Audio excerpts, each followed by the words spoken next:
Episode 37 of the What Do We Do podcast. Kyle Bogey, Dewey Stefan here at Great Lakes Wealth. And Dewey, I'm excited to dive into this topic because it seems to be something that not only in the world of finance and investing, everything that you're kind of tapped into, but cannabis is this growing beast, if you will, in a lot of different areas. Some people who have not been okay with it, all of a sudden starting to buy into it a little bit, and it just continues to grow and evolve. So I'm very curious to find out a little bit more about what you do with it, what Great Lakes Wealth does with it. Obviously going to be a great episode here on the What Do We Do podcast. Bogey, great to see you. Episode 37. Can you believe this? We're Incredible. talking about cannabis again, Cannabis 2.0. Mm-hmm. I went back to the files and I noticed that episode 5 was when we did the introduction to all things cannabis. So this is absolutely a timely and timeless follow-up to that amazing growth, no pun intended, of a growing industry called cannabis. So I'm fired up. We're going to get into it and, no pun intended, into the weeds. So obviously we have a top 11 list, 11 things cannabis investors should know in 2021. Not 10 things, but 11 things, that little bit extra. So I want to at least start just by, from your vantage point as a wealth management advisor, certainly the CEO here at Great Lakes Wealth. And, there's a ton of information if you want to go to greatlakeswealth.us to find out a little bit more. But when did cannabis first come onto your radar from an investment standpoint? And just, if you can, a little bit of the backstory, not necessarily on the industry, but just when it became this real thing that you had to start taking seriously. Yeah, absolutely, Kyle. Appreciate that. Before we get into that, I do want to spend just a moment. You usually do it, and I am remiss if I don't just thank our listeners, our viewers. Since we've started this podcast, forget about just the cannabis industry when we started following that, but just this podcast in the 36 plus this 37th episode, the amazing growth, the amazing support from our community. If you remember, it was just last June that we went live and decided to do this to help give information to our community. So we want to thank everyone that's been on board. We ask you to please subscribe, hit that subscribe button, share this with your community, your friends, your family, your coworkers. The more that people know, the more that we'll grow. How about that? Literally. Yeah. So anyway, so thanks for that. And again, everyone, thank you so much for where you've gotten us to so far. And we look forward to, again, growing in 2021. So as the theme today is cannabis and we talk about growing, Great Lakes Wealth started looking at cannabis back in 2017, okay? And so in episode 5, please go back and listen, and you'll get the history of cannabis and the legalization calendar, if you will, of it, right? But as our firm started to evaluate cannabis in 2017, we recognized it was taboo. We recognized that it was, an underground industry that was slowly becoming known, and it was because of the medicinal purposes, right? Pain management, that sort of thing. Well, fast forward to here we are now, and it's certainly pain management, but now we're on the cusp of a legalization for recreational use, along with the medicinal use, as well as this industrial use known as hemp.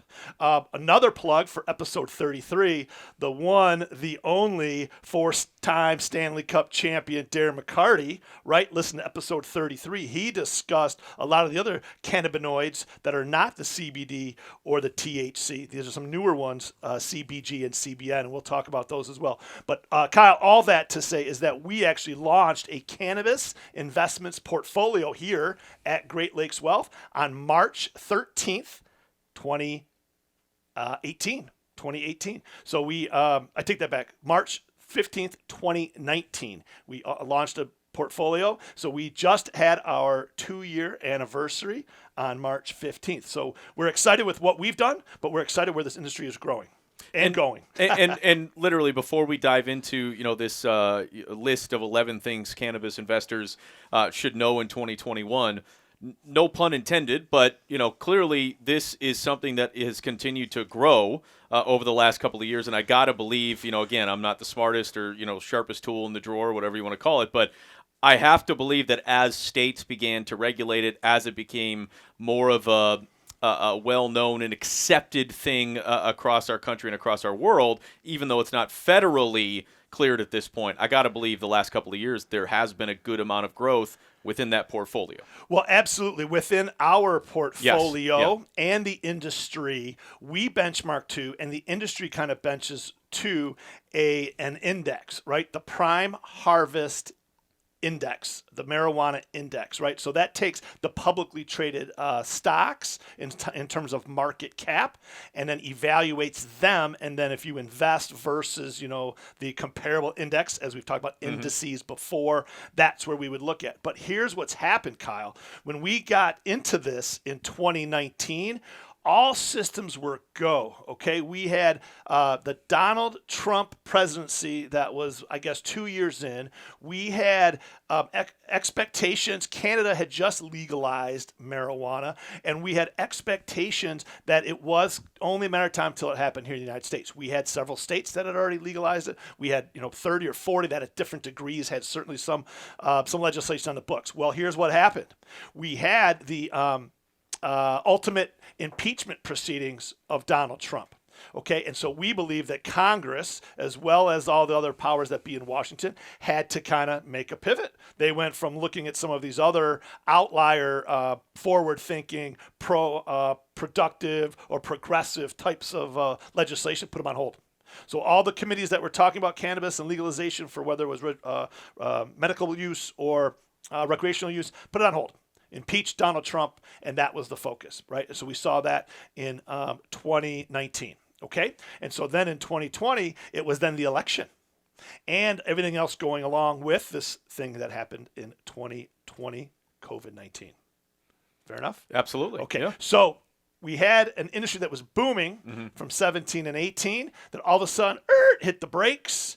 The industry also, as we talked about, was the wild, wild west. So because it's not necessarily regulated, there's a lot of illegal activity, and you can't put the money in the banks, and they have all this stuff because you can't even do your audited financials for the IRS. So that you had this situation where we went through a period of shakeout, and that investors actually took their checkbooks and went home in 2019 and 2020 saying, I'm not investing in this.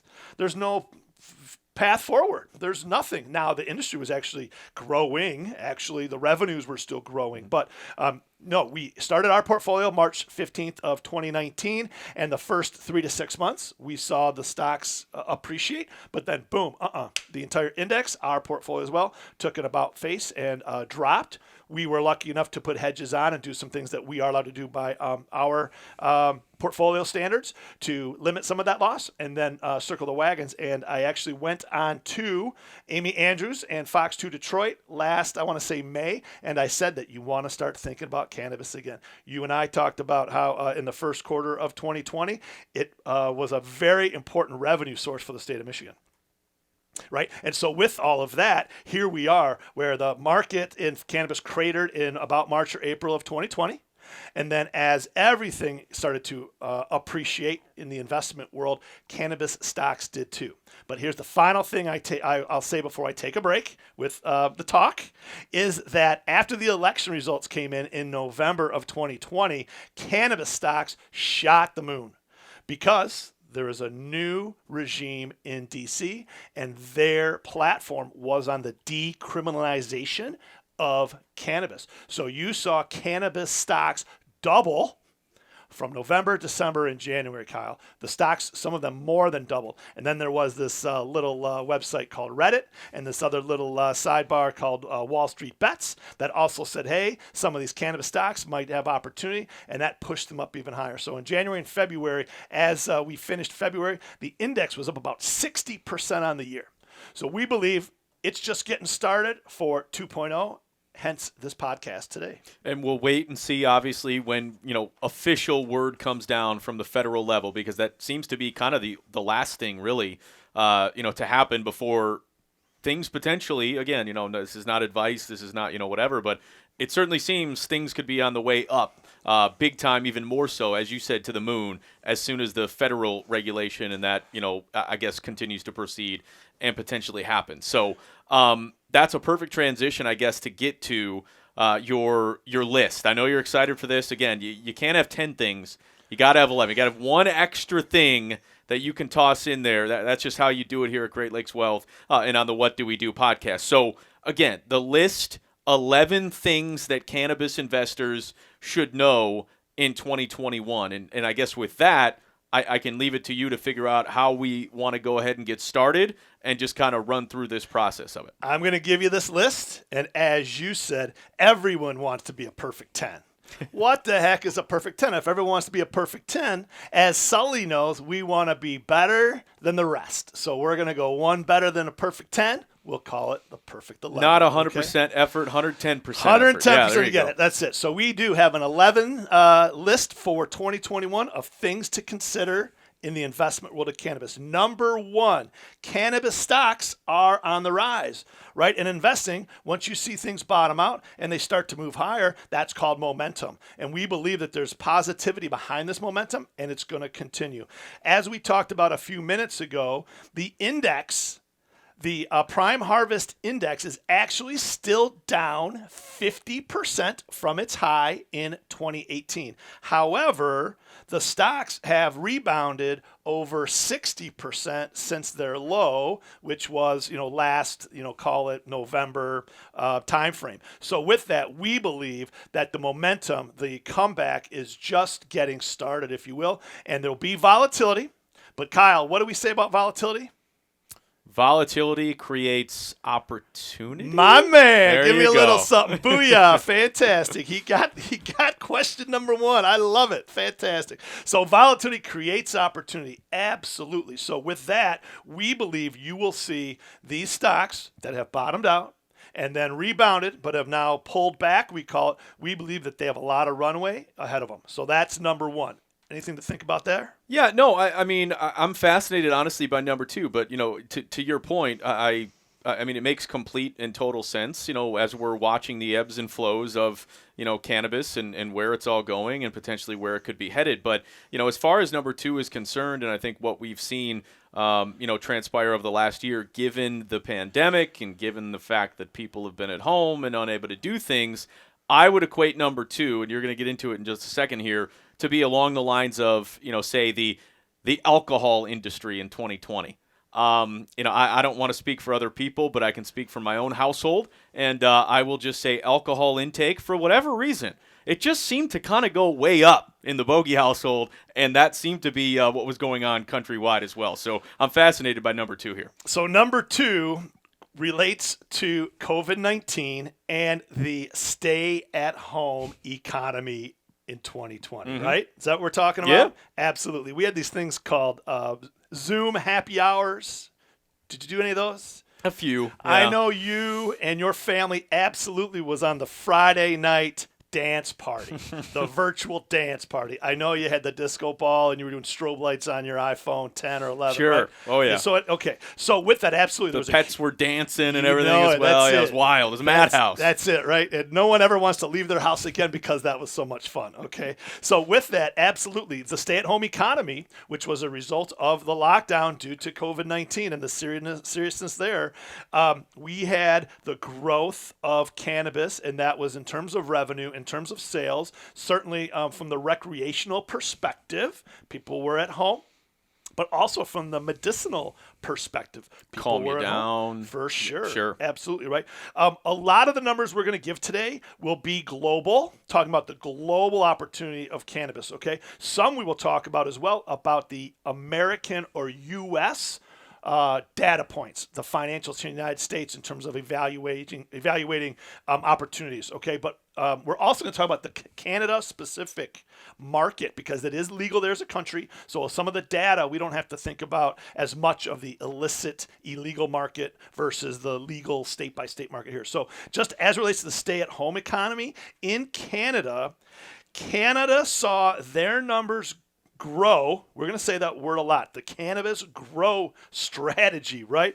We saw it grow from 180 million in monthly sales through October of last year to 270 million in sales. That's a 50% increase, and that was from the time COVID started till October. So 6-month increase of 50%, or $90 million in monthly sales of cannabis. It's incredible. Is incredible, right? So that really is the number two, that it has changed it. We've said, things have changed forever in some industries. So the stay-at-home economy and the introduction to cannabis, to maybe some that hadn't used it as much, now it's here forevermore if you follow along. Now, you ran through Canada specifically and more of a look essentially at outside of the U.S. how this whole thing transpired. But number three would be, I guess, the impact essentially of, let's just be real. People would make a living, or at least a side hustle or side living, by selling cannabis, perhaps illegally, or, in a different way than maybe, would be regulated or interpreted. So how did that impact kind of, happen on the economy over the last several years, and specifically in 2020? So yes, in the United States, cannabis sales are still growing. Absolutely. The legal cannabis industry, whether it's through the THC that is allowed, as well as the CBD, which is more, mainstream, the sales, data by data by data, point by point by point, year by year by year, have been growing. Okay, absolutely. But as it relates to 2016, as a number in the past, the U.S. legal cannabis sales were $6 billion. Okay, and the U.S. illegal cannabis sales were $25 billion. Got that? It's amazing. It's amazing, right? Total that up, though, Kyle. We're going to go a little deeper. Total up, $31 billion. Yeah. Okay? $31 billion. Got it? Well, estimates for 2026 are U.S. legal cannabis sales, $50 billion, okay, and U.S. illegal cannabis sales, under $1 billion. Hey guys, it's Bogey. I want to take a second to talk to you about Dewey Steffen and his excellent team at Great Lakes Wealth. Look, do you feel overwhelmed with managing your assets in today's financial world? Think about the times we're in. Do you want financial freedom instead? Great Lakes Wealth offers Wall Street solutions with Main Street values. They sit down with you to develop custom financial solutions utilizing all of your assets, even your 401k. They build the future you want based on your goals and your dreams. That's what Great Lakes Wealth is all about. Thinking about you, thinking about your family, and thinking about your future. Simply go to greatlakeswealth.us to schedule an appointment today. They offer better investments and better service than anyone out there. Your road to financial freedom starts at greatlakeswealth.us. Please visit greatlakeswealth.us or simply give Great Lakes Wealth a call today.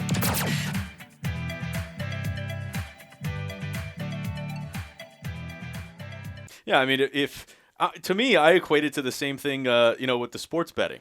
There were millions upon millions of people who were illegally betting on sports, and then all of a sudden it gets made legal, across the United States. And I would assume that all of the companies now that are regulated are probably getting all the business, and all the ones that were the offshore overseas accounts probably dying a little bit. So it's fascinating to see how quickly that flips. Isn't that crazy? Yeah. Absolutely right. But that total also increased from $31 billion in 2016 to a total estimate for 2026 of $51 billion. And that's just what would be, the legal / illegal recreational market for cannabis. Okay. Yeah, I could be wrong on this, but just looking at that and knowing that there was 20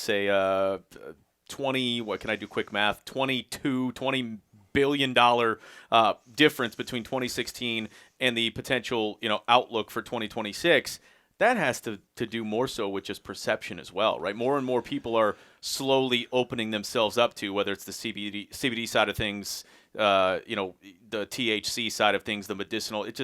People are getting more comfortable with it. Absolutely. Please go back to episode 5, all you listeners and all the viewers. We talk about that. We actually threw some data about age groups, and we had a little quiz with Kyle back then about, the group from 25 to 35, the 35 to 45, and then the over 65s, right? And the acceptance of cannabis and the taboo-ness of it, if you will. Well, in the U.S., the estimated sales of all cannabis businesses. Maybe it's the actual drug itself. Maybe it's the paraphernalia that goes with the drug. Maybe it's with t-shirts that just say, don't get high on your own supply. I mean, whatever it is, the total contribution of cannabis businesses by 2024, according to the Marijuana Business Factbook, is going to be $130 billion in 2024. So you have $50 billion that may be in the recreational use sales, if you will, in 2026,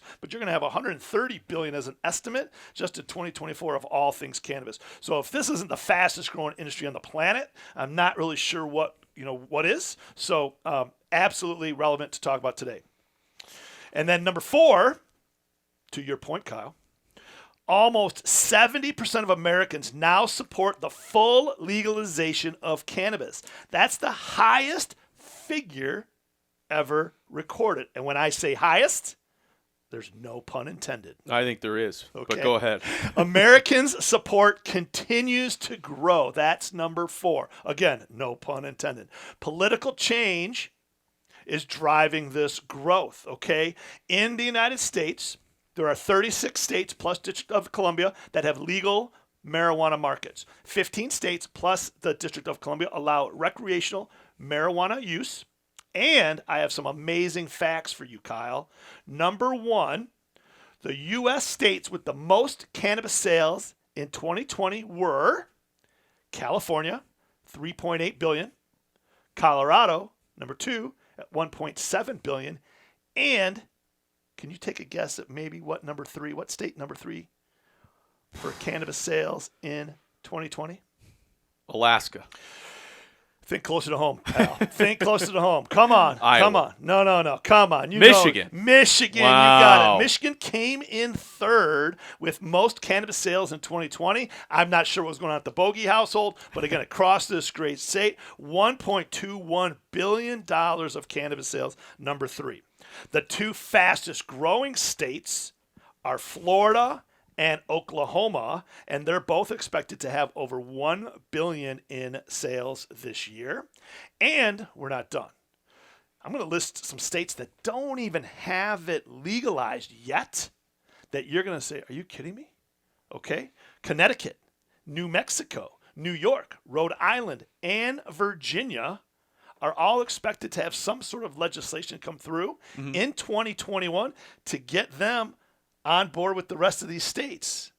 So if we go state to state to state to state to state, sooner or later, it just makes some sense. The government's going to say, you know what? If every state has it legal, we might as well have it nationally legal. Absolutely. Right? So that's kind of the thesis and the expectation. But I thought those were some very important facts about Americans' support of cannabis. Again, over 70%. Yeah, and again, I'm not the smartest half of this podcast either, but you pay attention to why would people be more open to it, and you think about the CBD side of things and the looking for natural ways to for pain relief, natural ways of recovery. I use CBD every single day on my shoulder and back and, aches and pains and, whatever. I mean, you get above the age of 30 and whoa, you wake up and you're just in pain. But I think that is one of the bigger things. And, you could look at, I guess, the pharmaceutical outlook of everything, and people are looking for alternatives as opposed to just,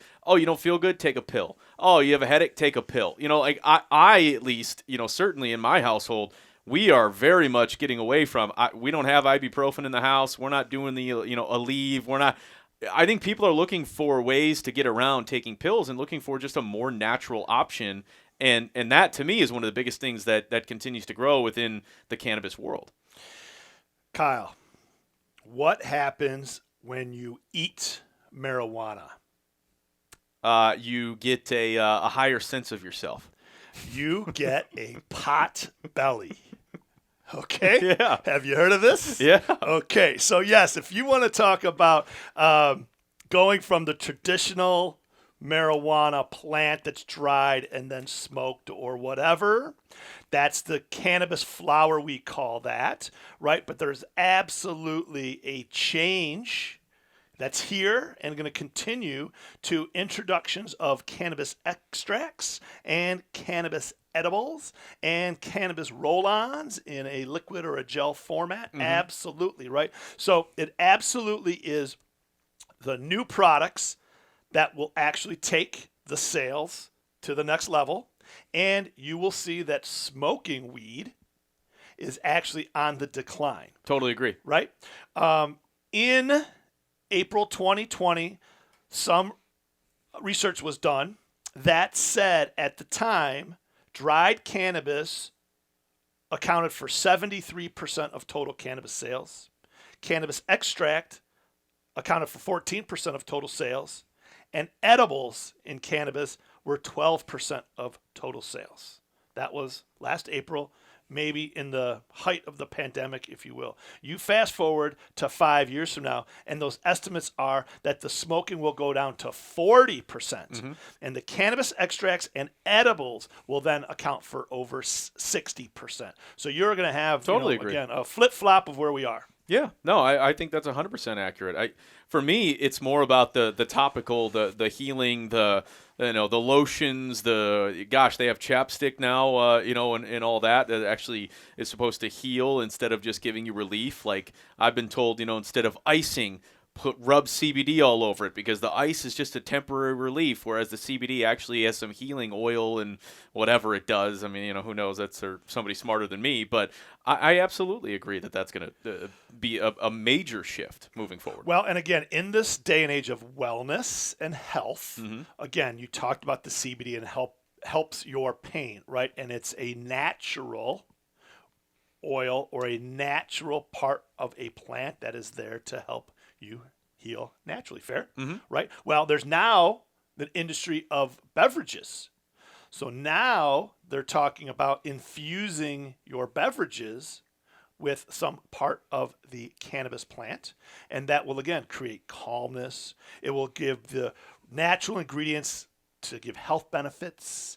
The taste may also be there. Maybe it is a solution besides alcohol, but it also just may be a solution as opposed to just water. I mean, we infuse other things with water now. So anyway, the cannabis beverage business is kind of on our radar. It's going to be huge. And along those lines, if you use the right kind of CBD within those beverage products, it doesn't alter the taste profile of whatever you're putting it in, whether it's an Arnold Palmer, an energy drink, or whatever it might be. And I will say this, bars and restaurants are starting to get into it a little bit more as well. You can literally, I haven't gotten one, I don't think, in this state. I know there are a few places that do it, but you can order an old-fashioned. And, would you like some CBD in there? Yeah, please, go ahead, add some CBD in there. It's amazing how much it's really starting to change. And who knows how big of a difference it is for some people, but fascinating to me to see that happen because I'll be honest with you, CBD more appealing to me, and I do feel like there's a lot more people out there that feel the way I do too. The smell of marijuana, I'm not going to sit there and smoke a doobie, for lack of a better word, and then walk around in real life and smell like that. I just don't. There's still that's not for me. Understood. I've had to walk into a few apartment buildings here or a few other enclosed areas, and it's one thing when you smell cigarette smell coming down the hallway, but when you smell marijuana smoke, it's a whole nother, shake of the shoulders, right? So anyway, we talked about beverages, we talked about edibles, but then there's the cookies and the brownies versus these gummies and these other types of, edible solutions. So this is really going to be where the future goes. And so we're, again, advocating that you take a strong look at cannabis as an investment, but also this is a great point that we need to make. Again, talk to your financial professional. You need to make sure that this is something that you can tolerate the volatility, that you fall within the investing guidelines of high risk, potential high return, but potential, loss of capital as well. This because the industry is still federally illegal and cannabis is still a, what's it called? I always forget what it's called. It's a Schedule I drug that you can't be investing blindly, and you have to understand and do your work, right? So that's kind of just a quick plug for that in the middle of the pod. Let's go on to the next number. And you alluded to this as well. The election, the new administration and how that could impact the cannabis industry. Yes. So when you talk about the election on the campaign trail, Biden pledged to decriminalize marijuana at the federal level and reschedule the drug from a Schedule 1 to a Schedule 2. And although this wouldn't legalize cannabis, it would remove many of the penalties associated with it. And this is why when it was announced by the Associated Press a week after the election that Biden and Harris had won, that cannabis stocks that next Monday started to take off. Okay, and there was some hype and some belief that this is going to have an impact, right? Well, guess what? Kamala Harris also sponsored a bill in Congress prior to the election known as the MORE Act. Are you familiar with the MORE Act? I'm not, actually. MORE stands for Marijuana Opportunity Reinvestment and Expungement Act, okay? And this bill passed the House on December 4th, 2020, right after the election, was announced for that ticket by the Associated Press. And this act, which again has been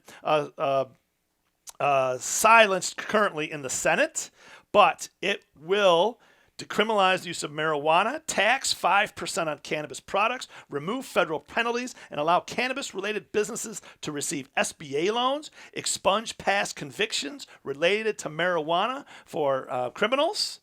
This is a big deal, right? And so we haven't heard the last of it, but also know that Congress is dealing with the MORE Act. Fair? Well, there's one more. Goes back even prior. This is called the SAFE Act. Do you remember the SAFE Act? I'm familiar with the SAFE Act, not the specifics of it, though. Okay, SAFE Act, the Secure and Fair Enforcement Act in banking. Okay, this talks about, again, allowing the proceeds from cannabis transactions to be deposited into a federal banking institution, not subject to seizing or any other type of, issues with the IRS or any other federal agencies. So again, currently, cannabis proceeds cannot be deposited into a banking institution because it's still a federally outlawed activity subject to IRS penalties, including imprisonment. So all that to say that having the SAFE Act in banking go through will be a huge benefit to the cannabis industry as well. Oh, and it's amazing the hoops that some of these companies have to go through, to figure that out, because they aren't necessarily allowed to go through banks, and there's so many different, hurdles that they have to go through, as a business. But the United States, not the only country that is going to be, keeping an eye on dealing with, the cannabis market. Number 6, all eyes on European cannabis. According to Grandview Research, expect the global market value of legal marijuana to be $150 billion by 2025. We talked about $50 billion in the U.S., $150 billion worldwide. And again, we talked earlier about growing at some number. Well, we use the phrase compounded annual growth rate, CAGR, which in the industry we say CAGR. We believe that there will be a CAGR of 20% plus from 2020 to 2025. Compounded annual growth rate, 20% plus, which is amazing. It's super fast growth. And if it can continue at that trajectory, this is where it's the opportunity of a lifetime if you can handle the volatility of a lifetime, right? So all eyes on cannabis in Europe and in South America, driven primarily by medicinal products in Europe. We see that the market may be worth 40 to 50 billion by 2025. We also see that in Mexico, not only do they have a several billion-dollar market, but because of labor, we think there could be 75,000 to 100,000 new jobs that are created, which would then just exponentially have the snowball continue to roll and gather some steam and some size. So we're looking at Europe, and we're looking at South America, mainly Mexico, also as a driver for global growth. So you kind of combined 6 and 7 there, which is absolutely perfect. 8, we essentially already touched on. That these new cannabis products, whether it's the edibles, the creams, the oils, smoking weed moving forward is actually going to be on the decline. It's going to be the other recovery medicinal, those sorts of things that will actually be on the rise. And we lightly touched on, CBD products. I mentioned I use those literally every single day. I have a roll-on in my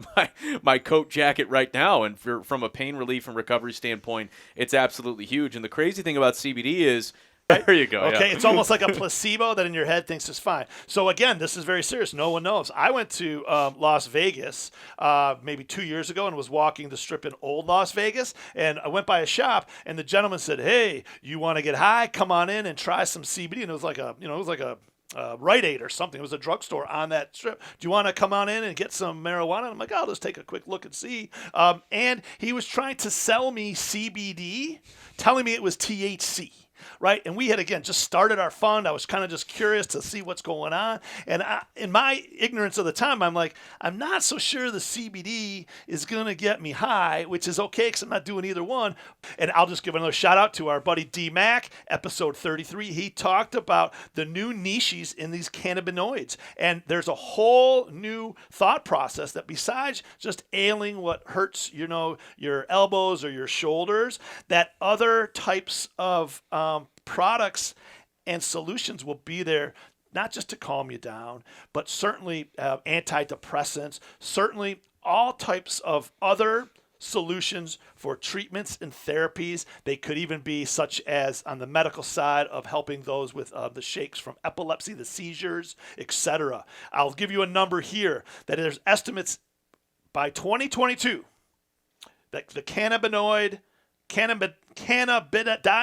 the CBD market, there are estimates that the CBD market could be as valued as high as 22 to 25 billion by 2022. So 2 years from now, 2 years from now, 3 years from now, 22 to 25 billion in the CBD market alone. All these things are, again, billions and billions and billions. It's insane. I'll be honest, based on how I expect it to take off, 22 to 25 billion, that feels a little low. I know, right? I mean, in all honesty, and that's insane for me to say, but it certainly feels like it's headed, like you said earlier, to the moon. You mentioned the cannabinoids, and so we went into a little bit of detail on that, but and that would be number 11 on this list. So I want to at least go back to number 10 because I think that's the last one we really need to hit on before we just kind of tie a big bow on the entire thing. And since I combined those two, I'm going to give you one. I'm going to give you one last one to make sure this is a true 11. But let's go. Let's keep going. That's totally fine. And this is fascinating to me as well. Investments by big companies. How are hedge funds? How are these massive conglomerates handling, the cannabis investing opportunity, if you will? Sure. 2018, okay, private and institutional investments, according to Viridian Capital Advisors, were $14.8 billion in 2018. Okay, I want you to pay attention. Viewers, pay attention. Listeners, listen. This is very important. Money is what drives this train, okay? They say don't fight the Fed with interest rates. When it comes to this, you've got to have institutional investment capital to help push these companies where they need to go, okay? So in 2018, private institutional investments, $14.8 billion, okay? 2019, it goes backwards a little bit, $11.6 billion. 2019, okay? Okay. 2020, only $4.2 billion in private and institutional investments in 2020. From $15 billion to 11 and change down to 4. That's going backwards, right? Well, it was because what happened in 2019 that I mentioned earlier, that the institutional world is like, well, we're not getting involved. We don't know what's happening. And so if nothing's happening, we'll take our money and we'll go somewhere else. Well, guess what? Now we know what's happening. Okay, so far this year, in only 2 months, there has been $3 billion raised in 2 months. And then by 2025, according to the Bank of Montreal, that's Montreal for all you French folks. The Bank of Montreal says by 2025, it could be $194 billion. We're only at $15 billion if it goes well this year, right? That's insane. That's institutional involvement, which again, the cash comes in, pushes the investments out there to higher levels, and that's exactly what we believe is going to happen. And that's a huge deal. You said you had one more thing because you combined a couple of those? Yes. So we have the current investment landscape that is also talking about the current public companies And it might be a little tag on to the institutional money that we talked Sure. about. But because of the current investment landscape, we believe that things will become more transparent, more regulated, and many of the companies that you would be looking at to invest will actually begin making profits in 2021. Okay, so if companies are starting to make a profit, they might demand a higher valuation, which will take their stock prices higher. However, the coolest part is also there will be mergers and acquisitions. Have you heard of a company called GW Pharma? Heard of it, yes. Okay, well, good. Well, GW Pharma had an FDA drug that was approved to help with the treatment of seizures and epilepsy, okay? Well, on February 8th of this year, 2021, Jazz Pharmaceuticals bought GW Pharma for $7.2 billion in what is believed to be the largest transaction related specifically to something having to do with cannabis, in the history. So we take a look at the current investment landscape, and we believe that transparency, regulation, profitability, and merger and acquisition is going to take us higher. No pun intended. All right, a lot there, an incredible list and an incredible breakdown. I suppose lastly here, just to kind of wrap up and tie a bow on this entire thing, the bottom line as it pertains to the cannabis industry and investing here moving forward. Well, yes, the bottom line to the investing is that there is going to be mass appeal.